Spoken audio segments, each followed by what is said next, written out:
15-year-old could muster, which was considerable. Julia shrugged one shoulder in her habitual way and smoothed a hand over the belly that protruded like an overripe melon beneath her cashmere cape.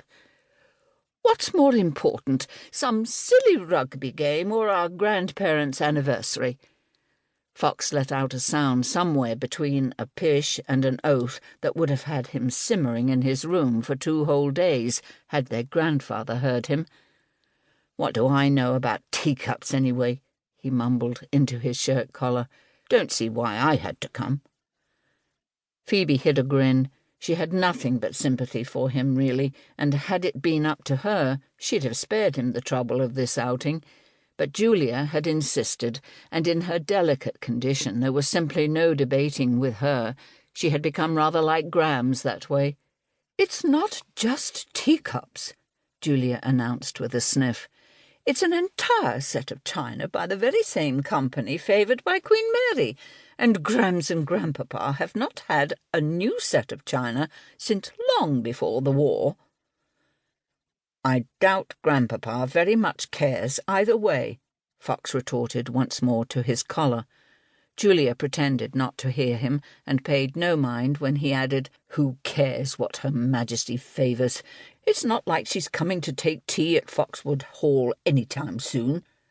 "Well, I think it's a perfectly lovely idea and will make a splendid anniversary gift," Amelia announced in a bright voice.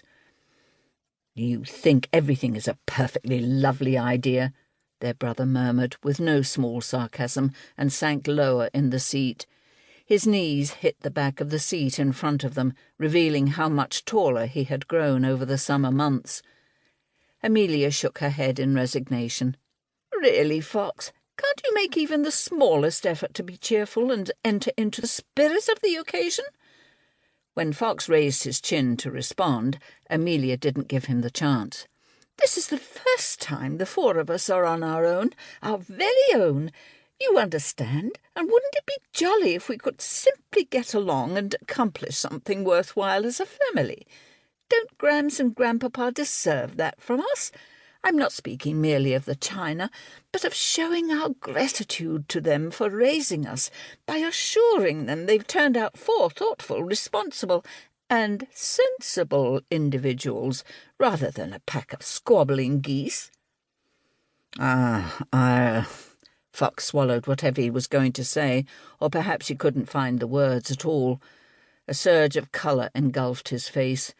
He stared back at Amelia, his eyes, so like Julia's dark blue ones, swimming with surprise and perhaps a smidgen of shame. And no wonder. This Amelia, the one able to gather her courage to say whatever she felt needed saying, and do it eloquently, had emerged only recently, to the surprise of them all. She was no longer a little girl, and the truth of that startled even Phoebe at times. Fox finally pushed out, "Sorry." Amelia turned her attention out the window. "There! Is that it? Is that the factory?" The driver had rounded another bend, more gently this time.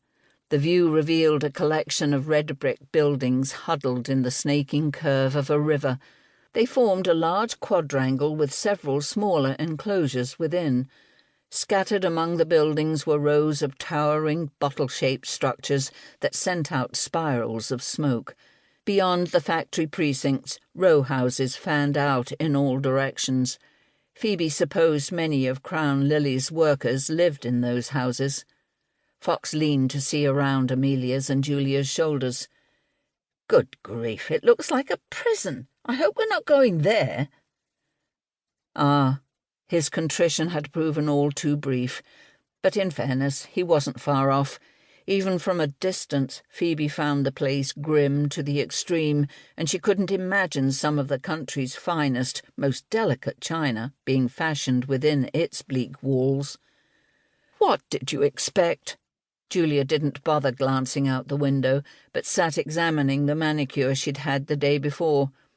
"Did you think china was made in fields of wild flowers? It's an industry and is manufactured much like anything else. Phoebe should know all about manufacturing from her many conversations with Owen." She injected subtle yet unmistakable